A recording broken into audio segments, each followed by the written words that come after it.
আরেকটি বছর এলো, আরও একটি নতুন মাস, তার সাথে এলো আরেকটি শীতকাল। তো শীতকাল কিন্তু আমাদের সবারই পছন্দের একটা ঋতু। তো এখন কিন্তু বেশ ভালোই শীত পড়েছে। তো শীতকালে যদি এরকম গরম গরম পরোটা হয় আর তার সাথে যদি আলুর পুরে ঠাসা হয় তাহলে কিন্তু মন্দ হয় না। তো নমস্কার বন্ধুরা, তোমাদের গোপিকা চ্যানেলে আরও একবার ওয়েলকাম। সবাই কেমন আছো? আশা করি তোমরা সবাই খুব ভালো আছো। তোমাদের ভালোবাসাতে আমিও ভালো আছি। তো আজকে মেথি শাকের পরোটা বানাবো, তার জন্য মেথি শাকগুলো বেছে ভালো করে ধুয়ে আমি নিয়ে নিয়েছি। এরপর এই মেথি শাকগুলোকে ছোট ছোট করে কেটে নেব। তো আমি এখানে শাক কাটার জন্য নিয়ে নিয়েছি। এবার শাকটা আমার কাটাও হয়ে গেছে। এরপর আমি একটা থালার মধ্যে নিয়ে নিয়েছি গমের আটা। আমি কিন্তু ময়দা ব্যবহার করিনি, আটাই ব্যবহার করেছি, কারণ ময়দা এত বেশি খাওয়া ভালো না। তো সেই জন্য আটার মধ্যে মিশিয়ে দিয়েছি লবণ আর মিশিয়ে অল্প একটু পরিমাণে বেসন। বেসন মেশালে কিন্তু নরম হয়। আর দিচ্ছি একটু ভাজা মশলা, আর দিলাম একটু লাল লঙ্কার গুঁড়ো। এরপর দেব হলুদের গুঁড়ো আর দেব জোয়ান। যেহেতু পরোটা যাতে কোনো অসুবিধা না হয় তার জন্য আগের থেকেই প্রোটেকশন নিতে হবে। হাতের তালুতে ঘষে নিয়ে একটু জোয়ান দিয়ে দিলাম। এরপর সমস্ত কিছু নিয়ে ভালো করে শুকনো মিশ্রণগুলো আগে ভালো করে আমাদের মিশিয়ে নিতে হবে। ভালো করে শুকনো উপকরণগুলো মেশানো হয়ে গেলে আমি এর মধ্যে মিশিয়ে দিচ্ছি 1 চামচের মতো সাদা তেল। এটা কিন্তু সম্পূর্ণ অপশনাল, তোমরা চাইলে না দিতেও পারো। তেল দেবার পর আবারও ভালো করে শুকনো উপকরণগুলো মেখে নিচ্ছি।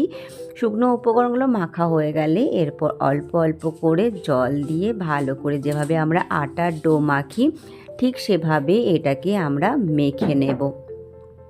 তো এখানে অল্প অল্প জল দিয়ে আমি এটাকে মেখে নিচ্ছি।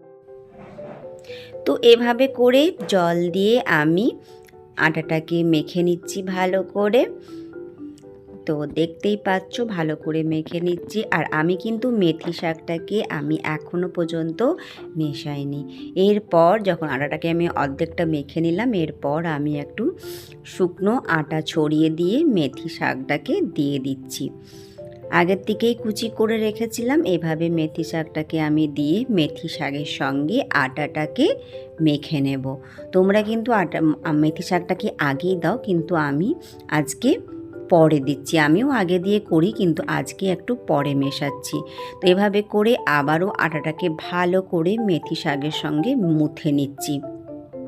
আর এই ডোটা কিন্তু খুব শক্ত করে মেখো না, আর খুব নরম করেও মেখো না। আর যদি খুব শক্ত করে মাখো তাহলে পরোটাগুলো কিন্তু খুব শক্ত শক্ত হবে, খেতে ভালো লাগবে না। তো ডোটা কিন্তু আমার মাখা হয়ে গেছে। এরপর এটাকে আধা ঘন্টার জন্য রেস্টে আমি রেখে দেব।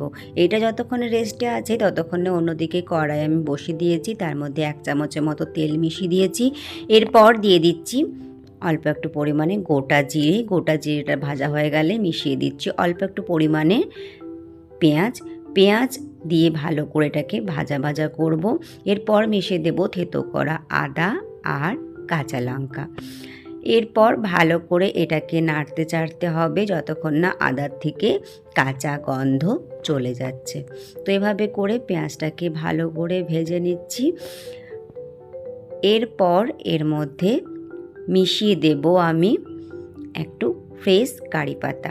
এটা কিন্তু সম্পূর্ণ অপশনাল, যেহেতু আমার বাড়িতেই গাছ আছে আর ফ্রেশ কারি পাতা, সেজন্য একটু গাছ থেকে তুলে ধুয়ে পর মিশিয়ে দিলাম। আর এখানে মিশিয়ে দিচ্ছি আমি আলুটাকে আমি আগেই সেদ্ধ করেছিলাম। আর আলুটা কিন্তু আমি খুব বেশি সেদ্ধ করিনি, দেখতেই পাচ্ছ। আজকে আলুটা খুব বেশি সেদ্ধ না করেই মেশাবো। আলুটাকে একটু নেড়ে চেড়ে নেবার পর এবার গুঁড়ো মশলা মেশাবো, লবণ, লাল লঙ্কার গুঁড়ো, জিরে গুঁড়ো আর হলুদের গুঁড়ো। এরপর সমস্ত কিছু দেবার পর ভালো করে আলুটাকে মেখে চেখে নেব। আমি কিন্তু আজকে আলুটা পুরো সেদ্ধ করিনি, সেটা তোমরা বুঝতেই পারছো। তো দেখতেই পাচ্ছ আলুটা ভেবে নাড়তে চাড়তে এভাবে হয়ে গেছে। তো এরপর এটাকে কিন্তু আমি নামিয়ে নেব, আর বেশিক্ষণ রাখা চলবে না। আলু একদম তৈরি হয়ে গেছে, আলুর পুর আর কি। তো চলো এটাকে একটা প্লেটের মধ্যে সার্ভ করে নিলাম। তো এটা যতক্ষণে ঠান্ডা হচ্ছে ততক্ষণ আটাটার আমার কী অবস্থা একবার দেখে নিই। তো আটাটা দেখতেই পাচ্ছ আধা ঘন্টা হয়ে গেছে। এরপর এটাকে আরেকটু মুথে নেব, তার জন্য আমি হাতে একটু সাদা তেল নিয়ে নিলাম। সাদা তেল নেবার পর এই আটাটাকে ভালো করে একটু মুথে নিয়ে এর মধ্যে থেকে আমি লেচি কেটে নেব। এরপর এটাকে পরোটার আকারে আমি বেলে নেব।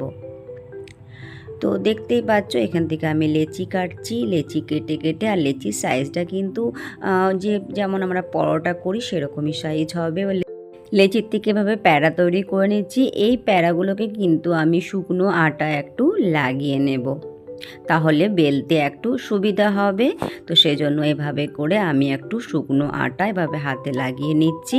তো দেখতেই পাচ্ছ এভাবে করে আমি কিন্তু সমস্ত প্যাড়াগুলোতে এভাবে শুকনো আটা লাগিয়ে নিয়েছি। এরপর এগুলোকে আমি বেলে নেব, তার জন্য একটু বোর্ড নিয়ে নিয়েছি বেলার জন্য। এরপর আমি একটা প্যাড়া নিয়ে এভাবে করে বেলে নিচ্ছি। আমি কিন্তু চারকোণ শেপ দেব, তোমাদের শেপটা কিন্তু সম্পূর্ণ তোমাদের উপর নির্ভর করবে তোমরা কীরকম শেপে তৈরি করতে চাও।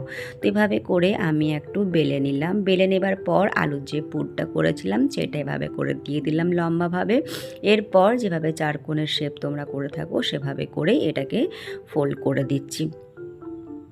তো দেখতেই পাচ্ছ এভাবে করে ফোল্ড করে দিলাম, আর কি সুন্দর ভাঁজ হয়েছে। চারকোণ পরোটার জন্য আমার একদম এটা রেডি হয়ে গেছে প্যাড়াটা। তো এটা এভাবে রেখে দিলাম। এরপর বাকি যে সমস্ত আছে প্যাড়াগুলো সেভাবে আমি আলুর পুর ভরে তৈরি করে নেব।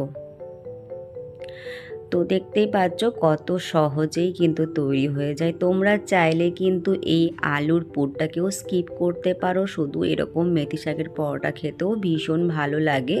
তো আমি আজকে একটু অন্য ধরনের বানালাম, তো সেজন্য একটু আলুর পুর দিয়ে বানালাম, কারণ তোমরা তো এরকম পরোটা খেয়েই থাকো মেথি শাকের। তো আজকে আলুর পুর ভরা দিয়ে আমি মেথি শাকের পরোটা বানালাম।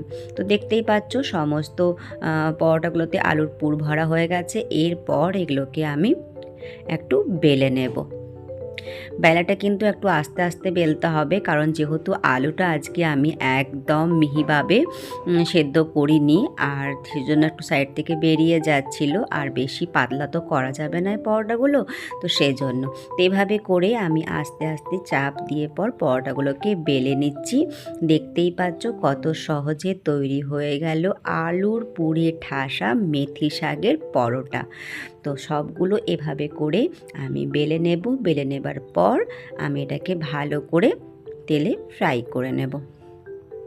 তো দেখতেই পাচ্ছ এভাবে করে আস্তে আস্তে করে সমস্ত পরোটাগুলো রেডি করে নিচ্ছি। আর নতুন বন্ধুদের কাছে অনুরোধ রইল, তোমরা কিন্তু আমার চ্যানেলটি যদি এখনও সাবস্ক্রাইব না করে থাকো অবশ্যই সাবস্ক্রাইব করে পাশে থাকা বেল আইকনটি অবশ্যই অন করে দিও। তো এভাবে করে আমি পরোটাগুলো দেখতেই পাচ্ছ তৈরি করে নিলাম। এরপর গ্যাসের চুলায় তাওয়া গরম করতে বসে দিচ্ছি, তার মধ্যে একটা পরোটা আমি দিয়ে নিলাম। একটা সাইড যখন ভালো করে ভাজা হয়ে যাবে তখন আবারও উল্টে দিলাম, উল্টে পাল্টেভাবে ভেজে নিলাম। এরপর সাদা তেল দিয়ে এটাকে ভেজে নেব। তোমরা চাইলে কিন্তু এখানে বাটারও ব্যবহার করতে পারো। তো আজকে আমি বাটার দিয়ে ভাজছি না, সাদা তেল দিয়েই ভাজছি। এভাবে করে সাদা তেল দিয়ে উল্টে পাল্টে আমি পরোটাটাকে ভেজে নিলাম। আর পরোটার মধ্যে কিন্তু পুরে ঠাসা হয়েছে সেটা তোমরা বুঝতেই পারছো। আর এভাবে চারকোণ করে বেললে কিন্তু চারিদিকে পুরটা ভালো করে ছড়িয়ে যায়। তো এভাবে করে আমি কিন্তু সমস্ত পরোটাগুলো ভেজে নিলাম। তো বন্ধুরা আজকের আমার এই রেসিপি তোমাদের কেমন লাগলো অবশ্যই কিন্তু কমেন্ট সেকশনে জানাতে ভুলো না। আর যদি ভালো লেগে থাকে খুব বেশি তাহলে কিন্তু লাইক কমেন্ট শেয়ার করতে কোনোটাই ভুলো না।